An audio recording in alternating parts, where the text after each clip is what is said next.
Hola, ¿cómo están?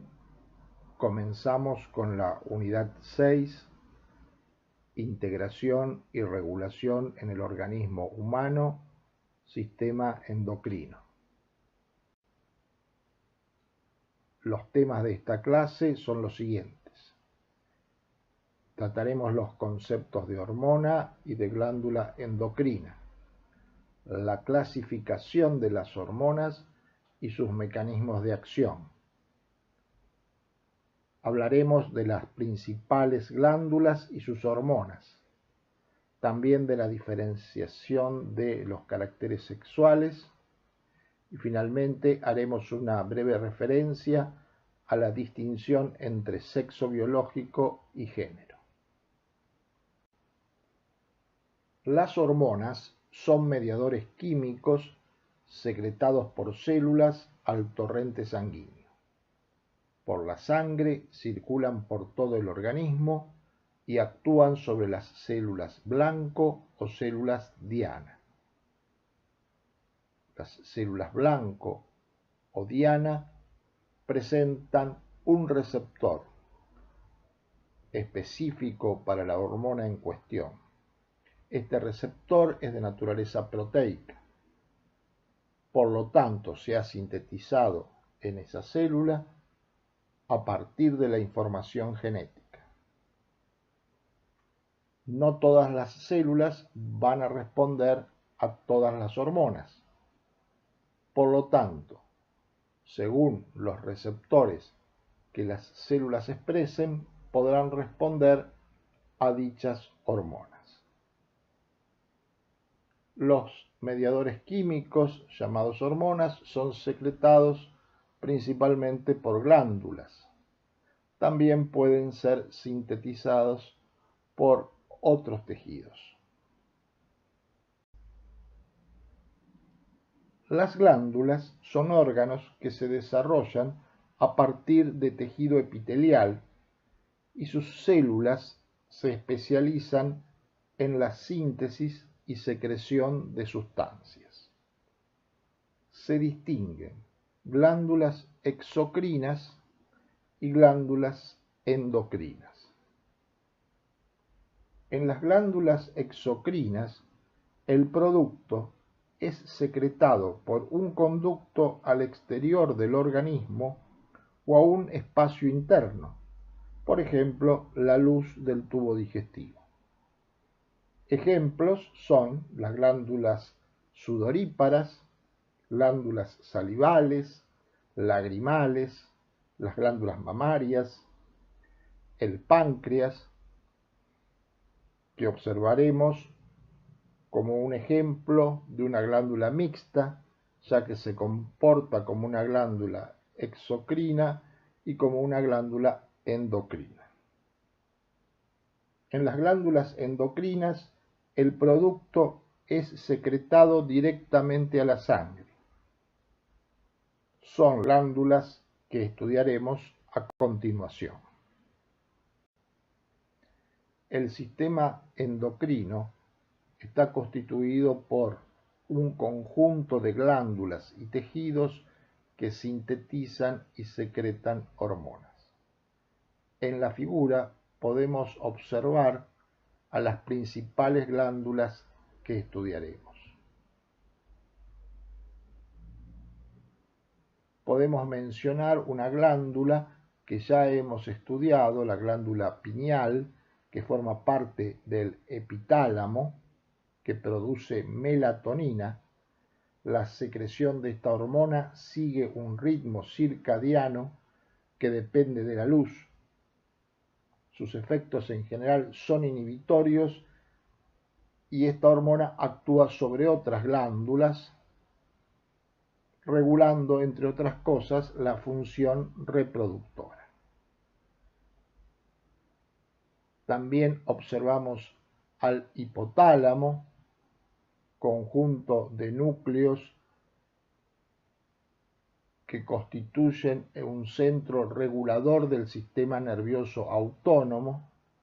Veremos en este tema cuando el hipotálamo actúa como regulador de la glándula hipófisis. También estudiaremos la glándula tiroides. Aquí aparecen mencionadas las glándulas paratiroides, que son 4 pequeñas glándulas situadas detrás de la glándula tiroides. Sus hormonas controlan la concentración extracelular de calcio y fosfato. Regula la absorción intestinal de estos iones, la excreción renal y el intercambio con los huesos. También observamos a las glándulas suprarrenales, el páncreas, los ovarios y los testículos. Entonces, de estas glándulas nosotros fundamentalmente estudiaremos hipotálamo, con su función neurosecretora, si bien está constituido por neuronas, hipófisis, glándula tiroides, glándulas suprarrenales, páncreas, ovarios y testículos. En esta diapositiva se representa la clasificación de las hormonas según su composición química. En la columna central observamos un listado de hormonas que son peptídicas, es decir, están formadas por una cadena de aminoácidos. Pueden ser péptidos, polipéptidos o proteínas, según la cantidad de aminoácidos que constituyan la hormona. Estas hormonas son de naturaleza hidrofílica y esto condiciona su mecanismo de acción cuando actúan sobre las células blanco. A continuación estudiaremos estos mecanismos. En la columna de la derecha observamos hormonas derivadas del colesterol. Son hormonas lipídicas, esteroides. Entre ellas se encuentran las hormonas gonadales y las hormonas producidas por la corteza adrenal. También el hecho de ser hormonas lipídicas, es decir, de naturaleza hidrofóbica, condiciona su mecanismo de acción. Y en la columna de la izquierda observamos hormonas que son derivadas de aminoácidos. Es decir, que estas hormonas tienen el tamaño molecular de un aminoácido porque son sintetizadas a partir de un determinado aminoácido y tienen entonces diferente comportamiento, ya que el grupo lateral R del aminoácido es el que va a determinar si son hidrofílicas o hidrofóbicas. En este caso, las hormonas derivadas de la médula adrenal, o sea, adrenalina y noradrenalina, tienen el comportamiento de las hormonas peptídicas, mientras que la tiroxina, derivada de la glándula tiroides, tiene el mecanismo de acción propio de las hormonas hidrofóbicas. Aquí está representado el mecanismo de acción de las hormonas hidrofílicas. La molécula de señalización extracelular, en este caso, es una hormona. La hormona, como es hidrofílica, no puede atravesar la membrana plasmática. Por lo tanto, interactúa con una proteína receptora que está justamente en la membrana celular. La interacción de la hormona con el receptor produce una señalización intracelular que generalmente lleva a la síntesis de un nuevo compuesto dentro de la célula que se denomina segundo mensajero.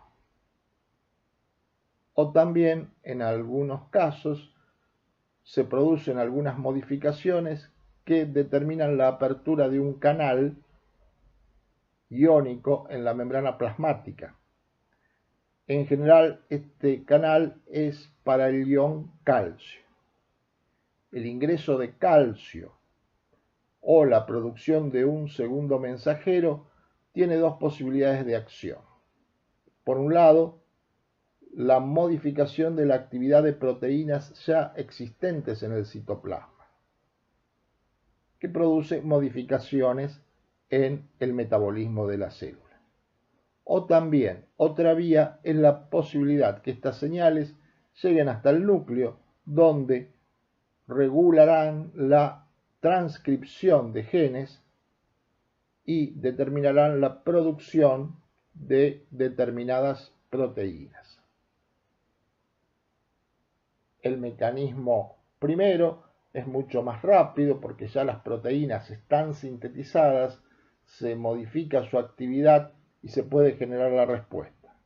En cambio, el mecanismo que implica la activación de la expresión de determinados genes es mucho más lento porque requiere más pasos, es decir, la transcripción y luego la traducción para producir las proteínas que cumplirán determinada función dentro de la célula. El mecanismo de acción de hormonas hidrofóbicas es diferente. En este caso se representa a la hormona cortisol, que es un glucocorticoide, una hormona producida por la corteza de la glándula suprarrenal. Esta hormona es hidrofóbica y entonces puede atravesar la membrana plasmática. Encuentra un receptor en el citoplasma y el complejo hormona-receptor ingresa al núcleo, donde podrá actuar para activar la expresión de determinados genes que a partir de esta interacción comienzan a transcribirse y luego a traducirse para producir determinadas proteínas que generarán cambios en esta célula blanco.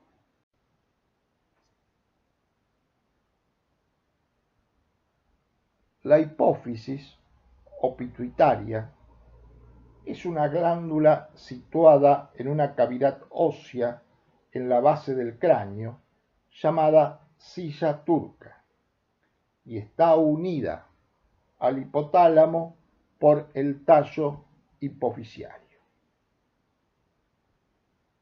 Aquí podemos ver la ubicación de la hipófisis, que está aquí representada. Este es el tallo hipofisiario y aquí encontramos al hipotálamo, parte del diencéfalo. Vemos que en el hipotálamo se encuentran neuronas, que son neuronas de los núcleos que constituyen al hipotálamo. La hipófisis tiene dos partes. El lóbulo anterior, denominado adenohipófisis o hipófisis anterior, y el lóbulo posterior, denominado neurohipófisis o hipófisis posterior. Las dos partes tienen un origen embrionario diferente. La adenohipófisis es un tejido de origen epitelial especializado como tejido glandular y la neurohipófisis tiene su origen en el tejido nervioso. La adenohipófisis sintetiza y secreta 6 hormonas peptídicas. Hormona del crecimiento o somatotropina. Estimula el crecimiento de los tejidos, especialmente cartílagos y huesos, aumenta la síntesis proteica, aumenta la mitosis de las células. La deficiencia de esta hormona durante la infancia provoca un menor desarrollo del organismo, conocido como enanismo, aunque las partes del cuerpo mantienen su proporcionalidad. Por el contrario, un aumento de la secreción produce gigantismo, cuando la secreción está aumentada antes de la adolescencia.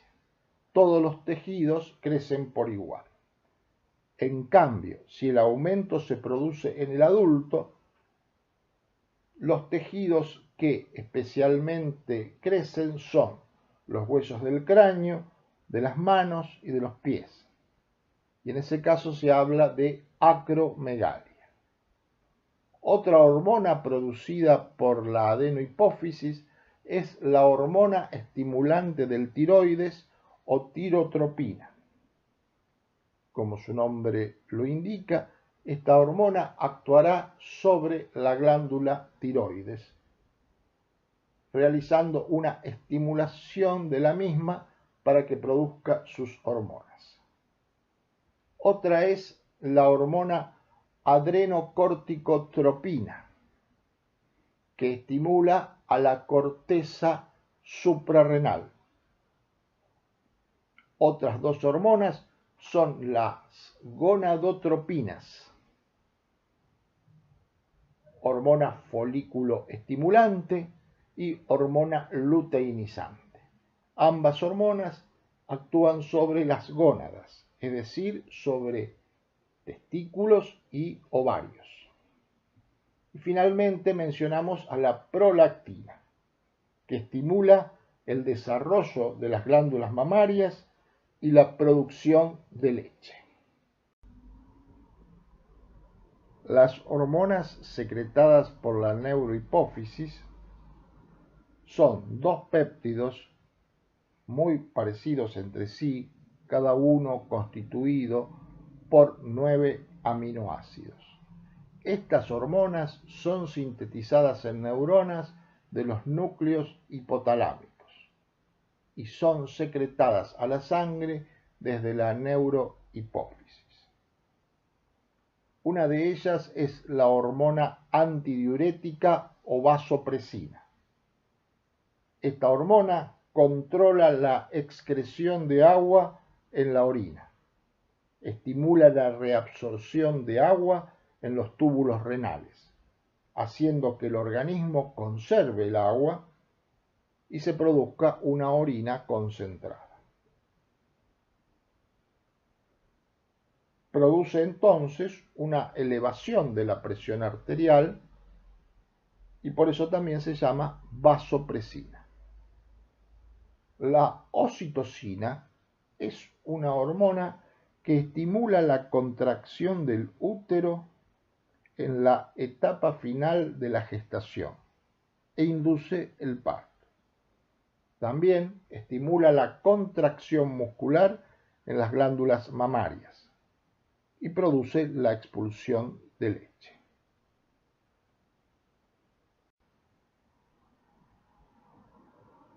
Tenemos aquí nuevamente la representación del hipotálamo y de la hipófisis para explicar el funcionamiento y la interrelación entre estas dos estructuras. Por un lado, observamos que los axones de células de núcleos del hipotálamo descienden por el tallo hipofisiario y llegan a la neurohipófisis. Cuando estas neuronas son estimuladas, van a transmitir un impulso nervioso que bajará por estos axones y se producirá la liberación de los mediadores químicos que tienen almacenados en vesículas secretoras, como ocurre en las sinapsis. Pero aquí no es una sinapsis, ya que el contenido de las vesículas es liberado a la sangre. Esta sangre que ha ingresado por una arteria se ha abierto como pequeños capilares, recibe la secreción de estas neuronas, de ciertos mediadores químicos, que pasan a la circulación sanguínea general. Estos mediadores químicos son justamente la oxitocina y la hormona antidiurética. Por eso decimos que estas hormonas, también denominadas neurohormonas, son liberadas desde la neurohipófisis, pero han sido producidas en los cuerpos celulares de neuronas del hipotálamo. Luego han bajado estas hormonas por los axones, se han acumulado en las terminales axónicas y cuando llegan impulsos nerviosos se liberan a la circulación sanguínea. En cambio, la secreción de hormonas de la adenohipófisis o hipófisis anterior está controlada de otra manera. Ante todo aclaramos que las hormonas de la adenohipófisis, las hormonas que secreta la adenohipófisis, son producidas y liberadas desde la adenohipófisis.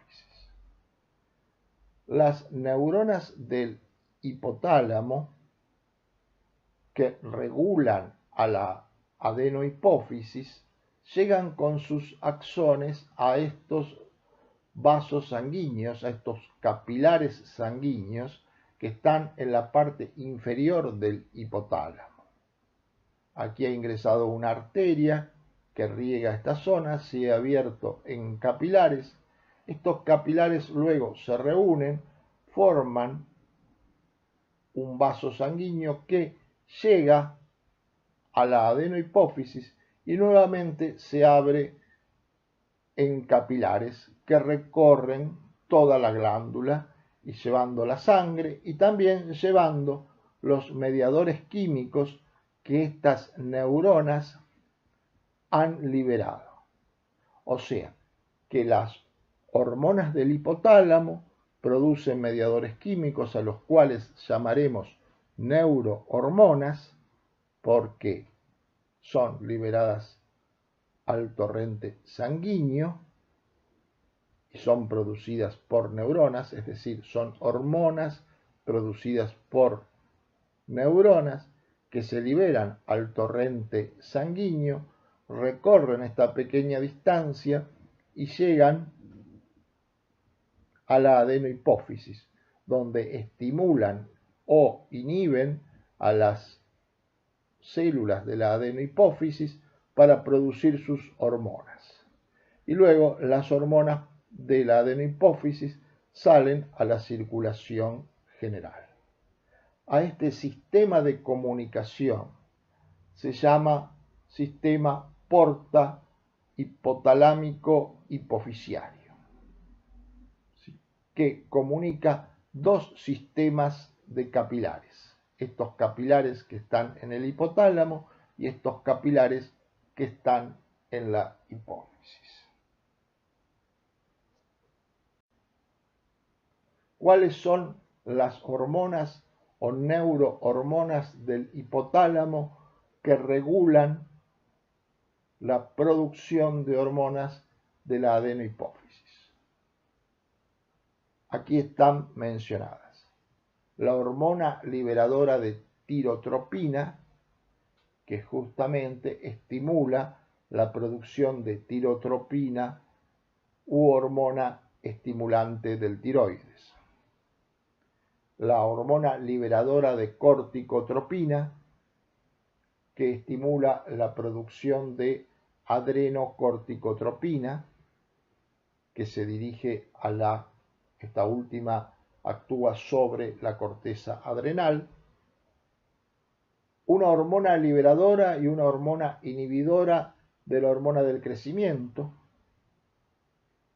una hormona liberadora de las gonadotropinas, que son las hormonas que van a actuar, las gonadotropinas van a actuar sobre ovarios y testículos, y finalmente una hormona inhibidora de la liberación de prolactina.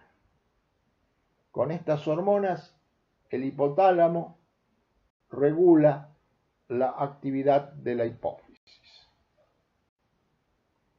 Aquí tenemos un resumen de lo que estuvimos hablando hasta ahora. Por un lado tenemos el hipotálamo y la hipófisis anterior y la hipófisis posterior.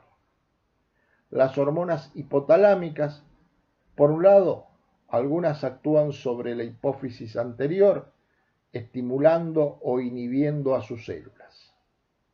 Y luego de la hipófisis anterior se liberan diferentes hormonas. Por ejemplo, la hormona de crecimiento, que produce el crecimiento de huesos, músculos y otros órganos. La prolactina, que estimula la glándula mamaria para la producción de leche.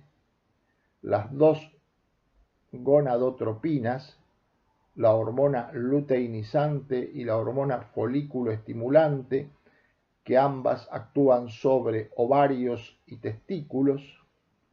La adrenocorticotropina, que actúa sobre la corteza suprarrenal, y la hormona estimulante del tiroides o tirotropina, que actúa sobre la glándula tiroides. Esto desde la hipófisis anterior. Desde la neurohipófisis se liberan dos hormonas que han sido producidas en el hipotálamo, que han bajado por los axones hasta la neurohipófisis y aquí se liberan a la circulación, que son la hormona antidiurética o vasopresina, que actúa a nivel de los riñones, favoreciendo la retención de agua, y la ocitocina, que actúa sobre el útero y sobre las glándulas mamarias, estimulando la contracción muscular, en un caso para favorecer el parto y en otro caso para favorecer la liberación de la leche. A continuación estudiaremos otra glándula en función de un orden que es planificado para seguir la clase. Luego haremos referencia a estas glándulas que son reguladas por hormonas hipofisiarias. Me refiero a ovarios, testículos, corteza adrenal y glándula tiroidea. El páncreas es una glándula mixta, exocrina y endocrina.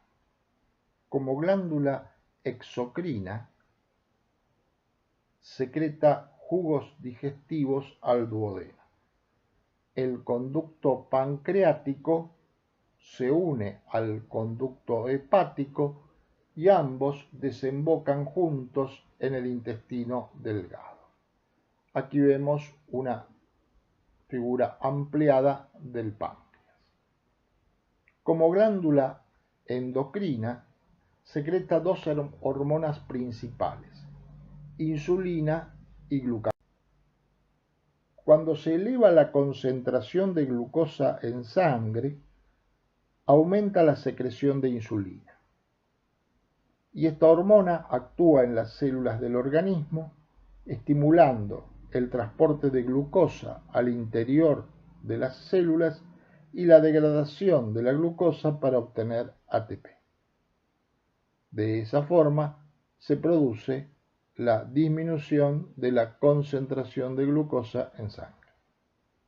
Cuando hay un exceso de glucosa, la insulina estimula el depósito de la misma como glucógeno en el hígado y en el músculo. y la conversión de la glucosa en grasa.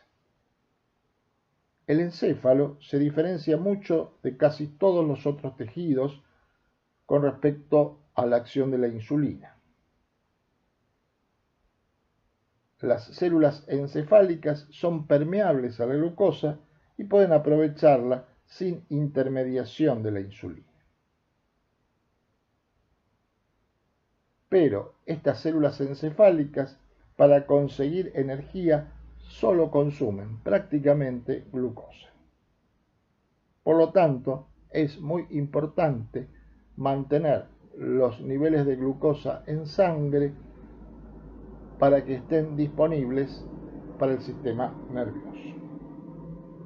Cuando los niveles de glucosa en sangre disminuyen, interviene el glucagón. Esta hormona, liberada también por el páncreas, actúa fundamentalmente sobre el hígado y estimula la degradación del glucógeno para liberar moléculas de glucosa a la sangre. También estimula la gluconeogénesis en el hígado.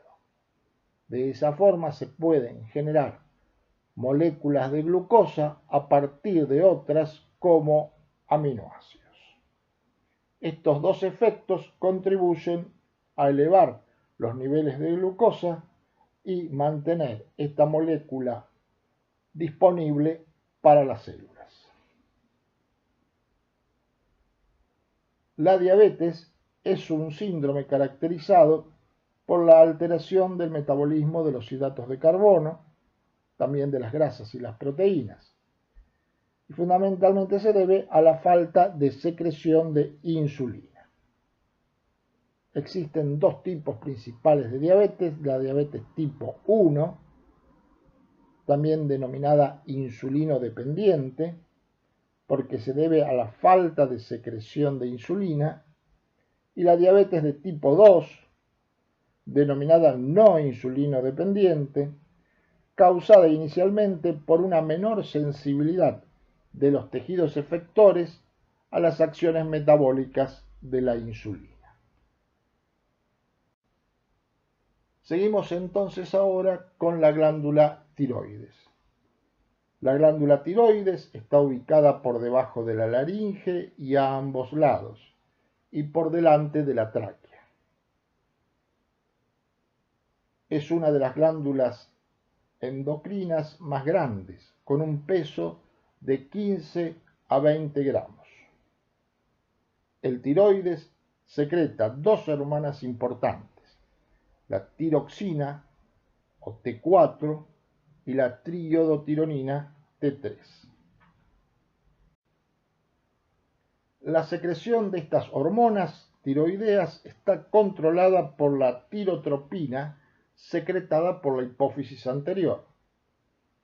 La glándula tiroides secreta además calcitonina, hormona que regula el metabolismo del calcio, junto con las hormonas paratiroideas antes mencionadas. Las hormonas tiroideas difunden a través de la membrana de la célula blanco y tienen receptores en el núcleo. Recordemos que tienen el mecanismo de acción de las hormonas hidrofóbicas.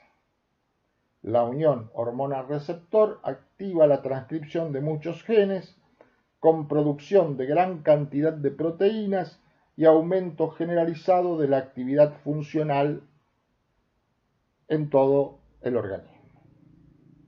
Las hormonas tiroideas aumentan la actividad metabólica celular y tienen efectos excitadores sobre el sistema nervioso central.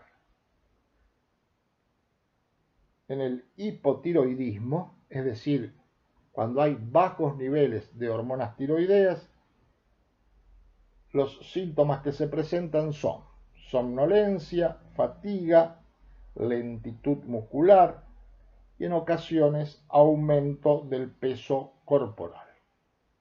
En el hipertiroidismo, la situación inversa, se observa adelgazamiento, grados extremos de nerviosismo, ansiedad, dificultad para conciliar el sueño.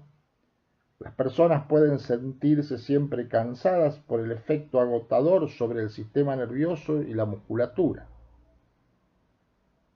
Un efecto importante de las hormonas tiroideas consiste en el estímulo del crecimiento y el desarrollo del cerebro durante la vida fetal y en los primeros años de vida. Cuando el nivel de estas hormonas T4 y T3 es bajo o están ausentes, es necesario aplicar un tratamiento tiroideo en los primeros días o semanas de vida. En caso contrario, el niño o niña presentará un retraso mental permanente.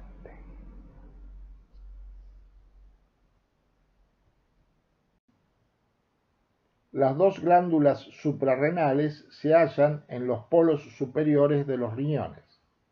Cada glándula se compone de dos porciones, la corteza y la médula. La corteza tiene origen embriológico en el mesodermo. En cambio, la médula tiene su origen a partir de las crestas neurales, es decir, del ectodermo. La médula suprarrenal se relaciona funcionalmente con el sistema nervioso simpático. Secreta las hormonas adrenalina y noradrenalina en respuesta a la activación simpática. Estas hormonas provocan casi los mismos efectos que la estimulación directa de los nervios simpáticos en todas las regiones del cuerpo. Estos efectos son contracción de los vasos sanguíneos, aumento de la actividad cardíaca, dilatación de las pupilas oculares, generan un estado de alerta e inhiben otras funciones como la digestiva. La corteza suprarrenal secreta dos tipos principales de hormonas, mineralocorticoides y glucocorticoides. Además, produce pequeñas cantidades de hormonas similares a las hormonas gonadales, en particular andrógenos, que inducen efectos similares a la testosterona. Los mineralocorticoides regulan la concentración extracelular de algunos iones, principalmente sodio y potasio. El principal mineralocorticoide es la aldosterona, que aumenta la reabsorción de sodio y la secreción de potasio en los riñones. El principal glucocorticoide es el cortisol.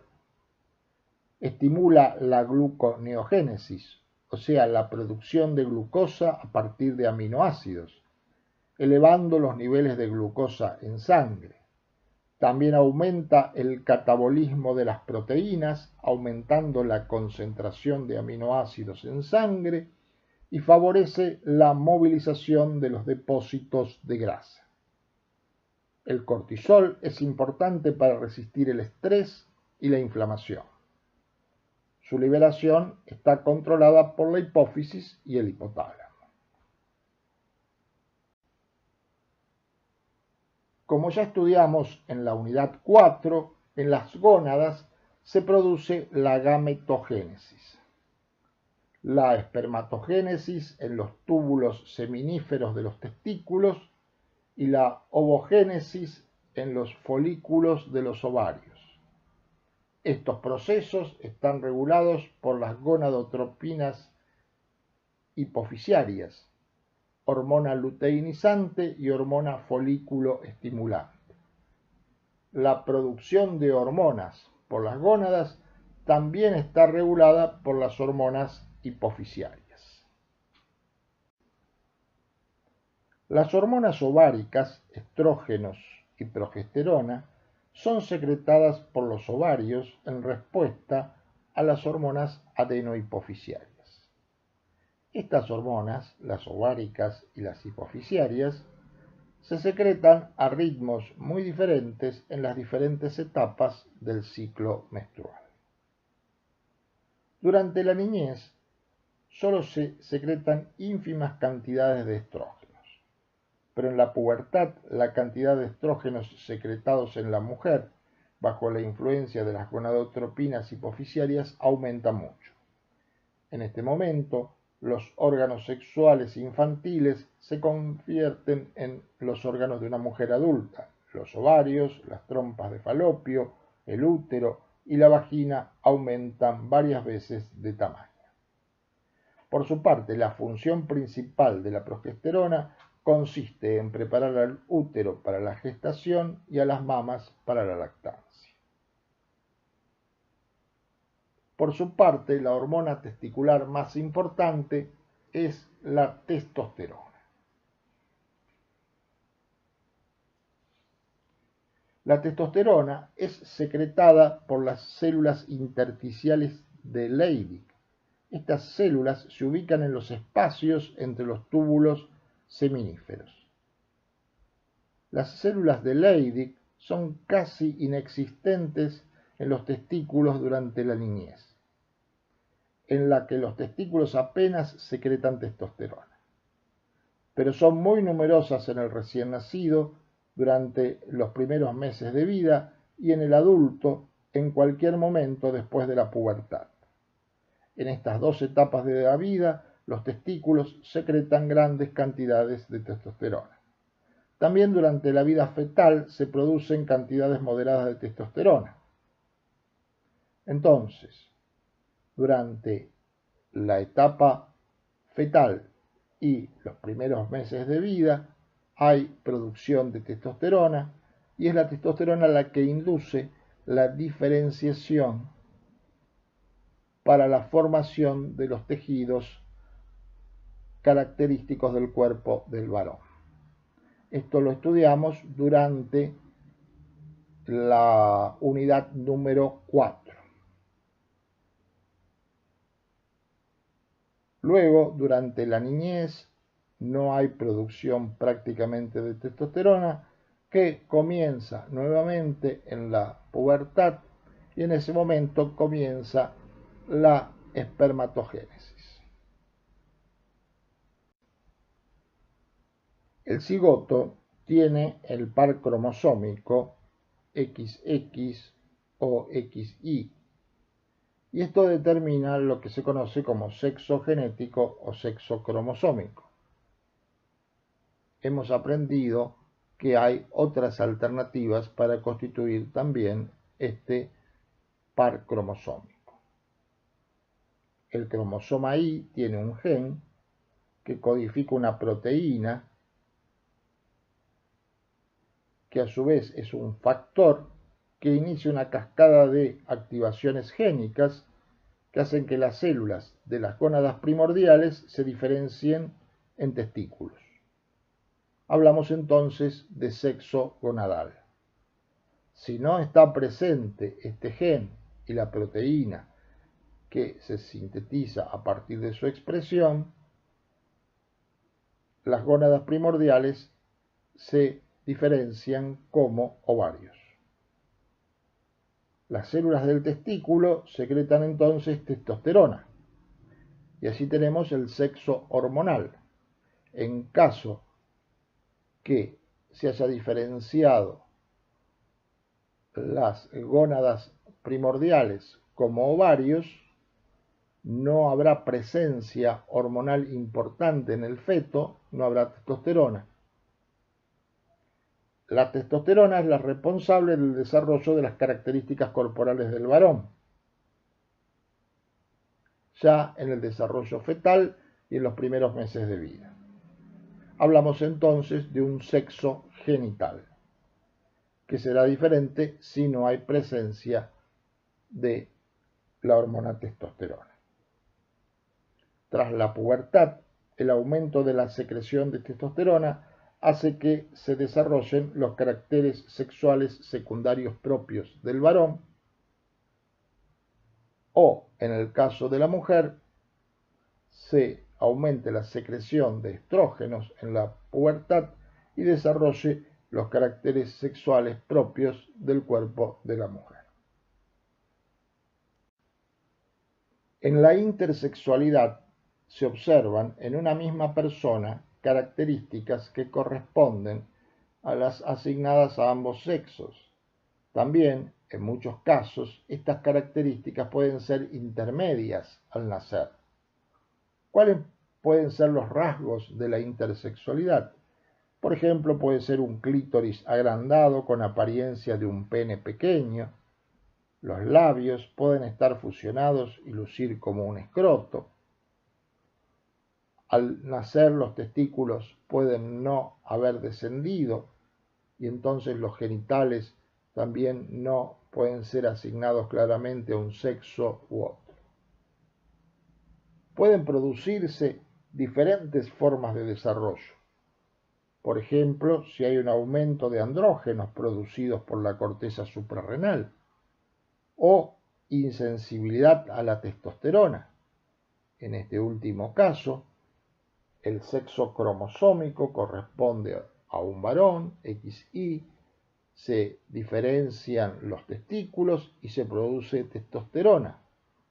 Pero las células blanco no responden a la testosterona porque no tienen el receptor adecuado para hacerlo.